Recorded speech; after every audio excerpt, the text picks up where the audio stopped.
This is Charter Local Edition. I'm Brad Pomerance coming to you from Grand Junction, Colorado at the Club 20 Fall Meeting. We are joined by the state representative representing Grand Junction and Mesa County. He is Ray Scott, and I'm glad to be here in your beautiful town. Thank you. What a great, majestic area with a downtown that really is revitalized, although it does beg the question. We know Grand Junction Mesa has faced some tough economic times. Oh, absolutely, yeah. You know, 10 years ago the downtown was developed, and now we're on the other side. Talk to us. Well, I think a lot of what we've had is an economic downturn. The Great Recession that hit the United States, we are way behind that curve. Colorado's an interesting place because we have some mountains that divide us, but they also divide us economically. Right. So you have the population centers on the eastern slope of Colorado. That area is doing really, really well. We're a little bit more isolated over here than it appears, primarily because we do oil and gas production over here, and we do a lot of agriculture. And let's face it, for better or for worse, kind of traditional energy sources are not in vogue today.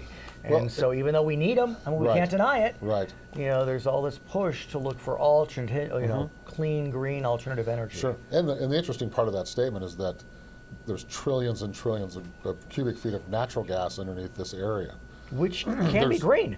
It's probably the greenest fuel you can get your hands on besides hydro, and that doesn't work too well on an automobile. So, and if you look at the studies the next 40 years, we're going to be 80% dependent on fossil fuels. We like to think we can do something different, but those technologies are just not there yet.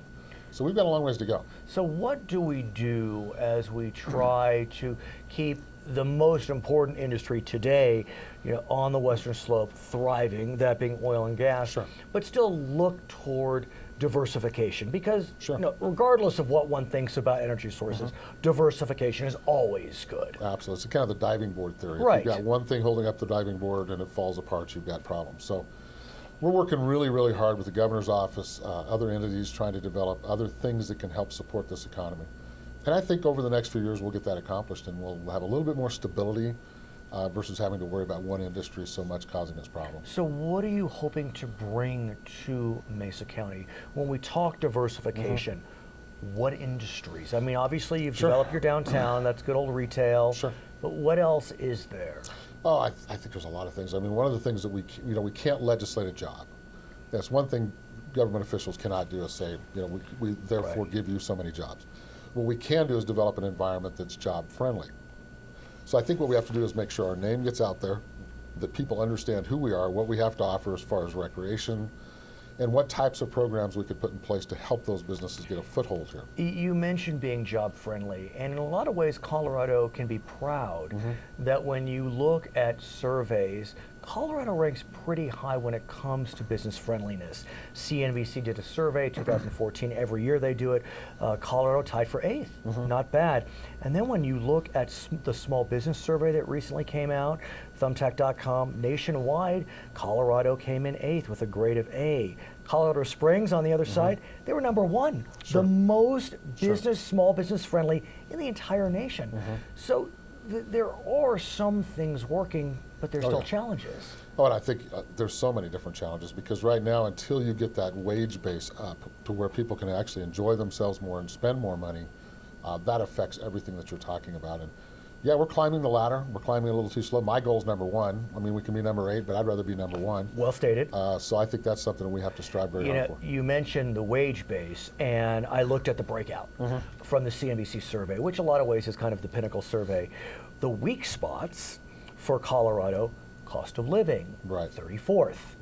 I mean, that really begs what you're saying. You know, Grand Junction may have a fairly palatable cost of living, but you go to some of these other communities, Vail and Steamboat Springs, I mean, they're enormous, and that impacts the whole state generally. Exactly. And again, we have such an interesting state because we have such a variety of things going on here between the recreation opportunities, the industry opportunities. So you get an interesting base of those things going on. But again, you've got to have good paying jobs to get people to do the things that they want to do. What was it, a famous president we had one time said, the greatest social program in the world is called a job. Makes a lot of sense. Another weak spot, unfortunately, cost of doing business comes in at 35th. That, I know, is frustrating for so many businesses. It's interesting that cost of doing business comes in at 35th, but small businesses seem to be doing well. Talk to us, though, about that dichotomy. Well, we like to call it strangulation by regulation.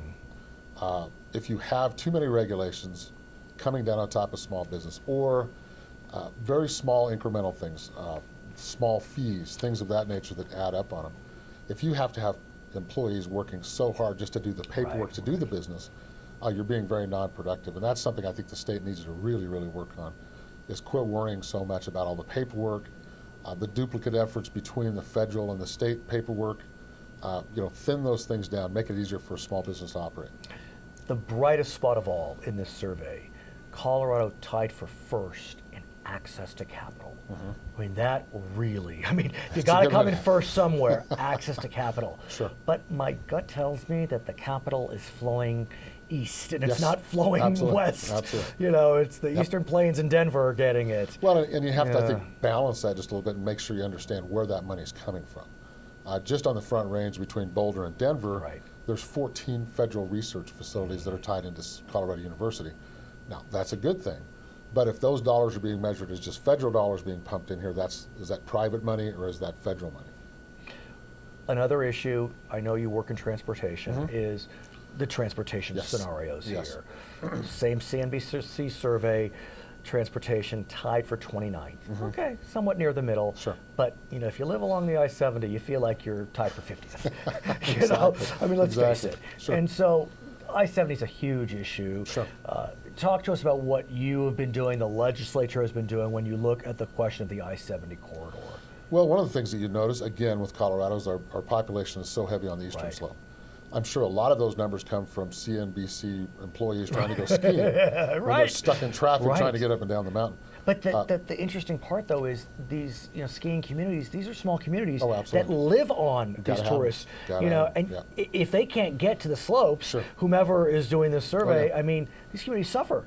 This is real. We've seen numbers that are like $8 million an hour that pass through the commerce that passes through the Eisenhower tunnels. Wow, it's a huge amount of money flowing east and west. The population has grown dramatically in Denver. Colorado is somewhat of like the national park for the country. Well stated. People come in from New Jersey, California. Yeah. They come in and they goof around a little bit, ride a mountain bike, and go, wow, I like this. Let's talk about the Eisenhower Tunnel because obviously incredibly congested. Discussions about creating a toll lane, I'll call it.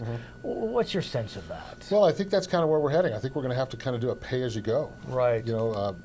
We're working on that right now, actually, on I-70. There's some lanes being worked on. We're going to take the shoulder areas and make those a pay-as-you-go lane. So how do you feel about that? On the one hand, I think it's inspired. Sure. On the other hand, does it create a haves and have-nots? What's your sense? I think it's a very smart move, quite frankly, because there's a lot of folks that will pay $5, to get on that. And just by the mere fact of doing that, you move it to 4 lanes of traffic or 3 lanes of traffic versus 2. Anytime you can spread that traffic volume out, you're going to do some good. Do we have a sense, sir, of where that money would go? Back into rebuilding roads. But is it public-private? Is it purely private? That would be the state of Colorado Department of Transportation. And so that money could plow right back in. We would have to put that in what we call the HUTF, Highway Users Tax Fund. Any other projects in which you are most excited, transportation-wise? Sure. I think, it's interesting, again, when you get into rural communities, the transportation needs are less, the populations are smaller, but we still have to have good transportation. You move to the metro areas, and the big push in the Denver area right now is, of course, light rail. Right. But $30 million a mile. So you have to just $30 million a mile. Yeah. So you have to balance all those things. Again, back to our oil conversation, we are a country and a people that have a heavy diet of oil.